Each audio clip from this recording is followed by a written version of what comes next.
Inflasi. Kita sering banget dengar kata ini, tapi mungkin lebih sering lagi ngerasain dampaknya.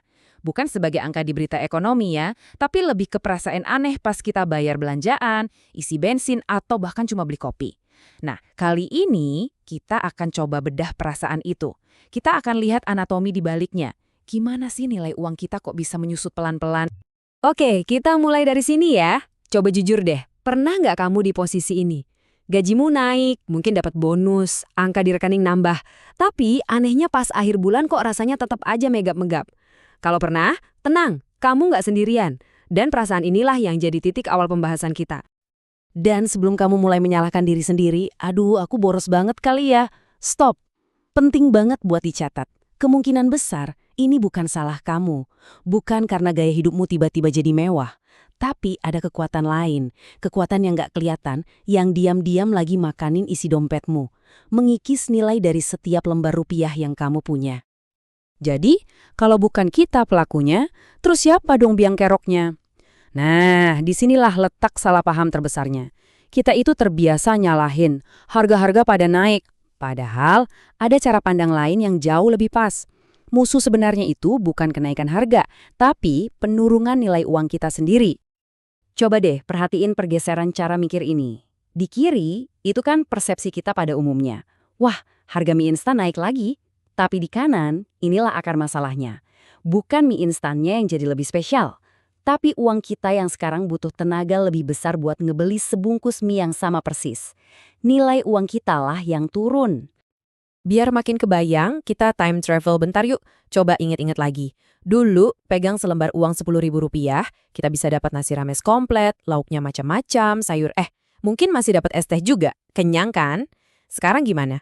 Dengan lembaran uang yang sama, mungkin kita cuma dapat nasi sama telur ceplok aja. Lembar uangnya sama persis loh, tapi kesaktiannya udah jauh beda. Oke, sekarang pertanyaan besarnya, kok bisa?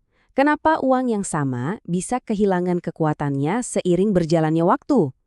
Yuk kita coba intip ruang mesin ekonomi sebentar, kita lihat gimana mekanisme sederhana di baliknya. Nah, ini dia intinya. Kalau kita sederhanain ya, bayangin deh, semua barang dan jasa di negara kita itu ibarat satu kue ulang tahun raksasa. Terus, semua uang yang beredar itu adalah orang-orang yang mau beli kue itu. Kalau jumlah orangnya alias jumlah uangnya nambah terus, tapi ukuran kuenya segitu-gitu aja, apa yang terjadi? Ya, tentu saja setiap orang jadi dapat potongan kue yang makin kecil. Nah, itulah yang terjadi pada nilai uang kita. Wah, analogi ini kena banget sih. Inflasi itu nggak nyerang dalam satu malam. Dia kerjanya halus banget, diam-diam, hari demi hari nyaris nggak kerasa. Persis kayak kamu lagi genggam es batu.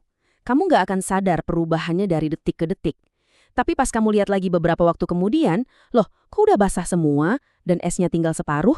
Nah, begitulah inflasi. Sekarang, mari kita lihat gimana si pencuri senyap ini bekerja dalam jangka panjang. Kita akan ikuti sebuah kisah sederhana, sebut saja kisah Rp1.000.000. Bayangkan, kamu ambil uang Rp1.000.000 ini, terus kamu simpan di tempat yang menurutmu paling aman. Di bawah kasur, di dalam brankas, pokoknya nggak disentuh sama sekali selama bertahun-tahun. Secara fisik, uang itu kan utuh ya, nggak ada yang nyuri sepeser pun. Nah, lihat apa yang terjadi. Angka di atas kertasnya selalu sama, Rp1.000.000. Tapi kekuatannya buat membeli barang terus merosot tahun demi tahun. Inilah bukti nyata gimana nilai uang bisa turun, bahkan saat ia tersimpan dengan aman. Uang yang sama, tapi kekuatan yang terus berbeda. Ngelihat semua ini mungkin rasanya jadi agak serem ya, tapi tujuannya bukan itu kok.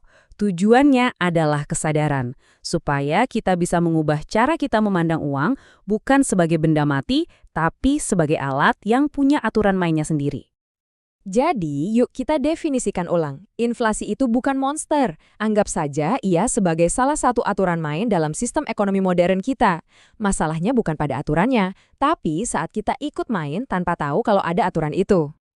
Dan inilah kesimpulan terpentingnya. Uang yang cuma didiamkan, uang yang tidak bergerak, pada dasarnya adalah uang yang sedang sekarat. Perlahan tapi pasti, ia kehilangan dayanya, kehilangan maknanya, dan ujung-ujungnya cuma jadi sekumpulan angka di atas kertas. Ini membawa kita ke sebuah perenungan akhir. Mungkin selama ini kita sibuk bertanya, gimana ya caranya punya lebih banyak uang? Padahal pertanyaan yang lebih fundamental adalah, sudahkah saya benar-benar memahami cara kerja uang yang sudah saya miliki sekarang? Nah, pertanyaan itu saya serahkan kembali kepada Anda untuk dijawab.